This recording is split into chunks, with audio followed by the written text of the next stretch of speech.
Selamat malam dan selamat datang kembali di Gothic Channel.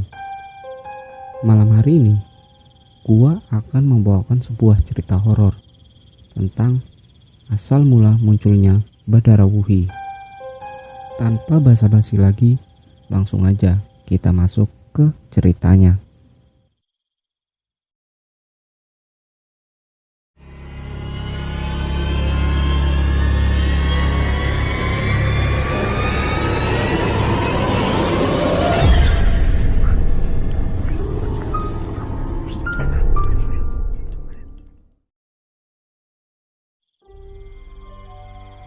Dahulu kala, ada seorang wanita sakti bernama Ratna Nareh yang menjadi pemantik dari keberadaan sang siluman ular penguasa gaib di desa Penari. Ratna Nareh adalah seorang ksatria wanita di zaman Raja Airlangga berkuasa yang melarikan diri usai penaklukan Empu Brada atas wilayah kerajaannya. Ratna Nareh ini hidup mengembara dengan membawa alat musik tradisional, yakni lontar, yang membuatnya sangat sakti. Dia memiliki ilmu kanuragan dan kanu jiwa yang membuatnya mampu untuk menaklukkan para pemimpin jin dan makhluk halus yang ada di hutan-hutan Pulau Jawa. Bahkan, karena lontar tersebut pula, Ratna Nareh mendapatkan anugerah untuk awet muda. Singkat cerita, Ratna Nareh yang juga merupakan seorang penari ini dapat tawaran berkunjung ke suatu desa saat dirinya berada di wilayah Wonosobo. Dia dibujuk oleh seorang lurah desa tersebut yang berniat untuk meniduri dirinya dengan alibi menawarkan tempat tinggal. Karena selama ini dia mengembara, Ratna pun menerima tawaran untuk menetap di desa tersebut. Lalu, saat malam hari, lurah dan pengawalnya mencoba untuk melancarkan misi bejat tersebut. Namun, karena kesaktian Ratna, sebelum sampai menyentuh tubuhnya, mereka pun sudah terpental. Hingga akhirnya, mereka pun tewas secara mengenaskan. Pasca kematian sang lurah, Ratna Nareh pun menjadi disegani oleh para warga, dan ia pun menjadi pemimpin di desa tersebut.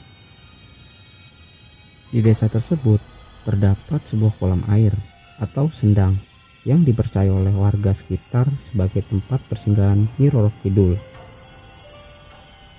Sendang tersebut dijaga oleh beberapa panglima dan kesatria dari kerajaan jin pantai selatan yang ditugaskan untuk menjaga kemurnian airnya. Ada mitos yang berkembang di daerah tersebut, di mana para penduduk desa dilarang untuk melakukan tarian-tarian yang diiringi oleh gamelan untuk menghormati para lelembut yang mendiami kawasan itu. Ratna Nareh yang merasa dirinya sangat sakti lantas diliputi kesombongan. Dia dengan sengaja melanggar pantangan adat di desa tersebut. Bahkan, ia menantang semua penghuni hutan Daha, termasuk para makhluk halus penghuni kolam air tempat persinggahan Nyi Roro Kidul itu berada.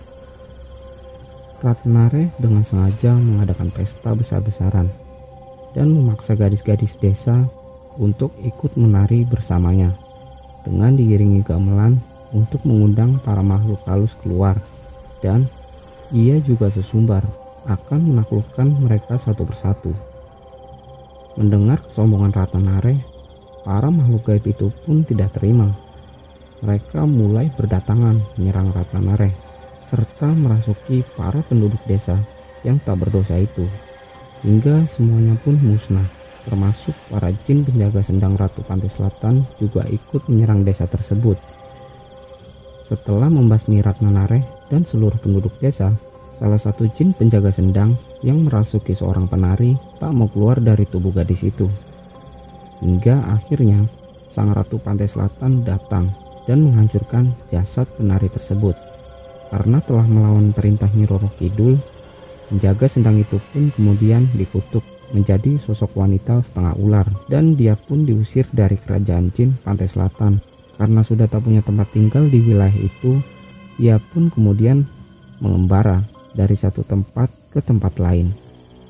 Hingga akhirnya ia pun menemukan tempat yang nyaman dan memilih menetap di desa yang menjadi lokasi KKN. Wujud dari siluman itu sendiri adalah sosok wanita cantik yang mengenakan kebaya dan selendang berwarna hijau. Ia memiliki sifat jahil dan suka menggoda para kaum laki-laki. Namun, saat dia marah ketika ada yang mengotori tempatnya atau melanggar aturan wilayah dia berkuasa, maka wujudnya akan berubah menjadi siluman ular dengan bentuk wanita setengah ular. Sang siluman inilah yang disebut sebagai sosok Badarawuhi oleh sebagian masyarakat Jawa, khususnya di desa yang disebut sebagai Desa Penari.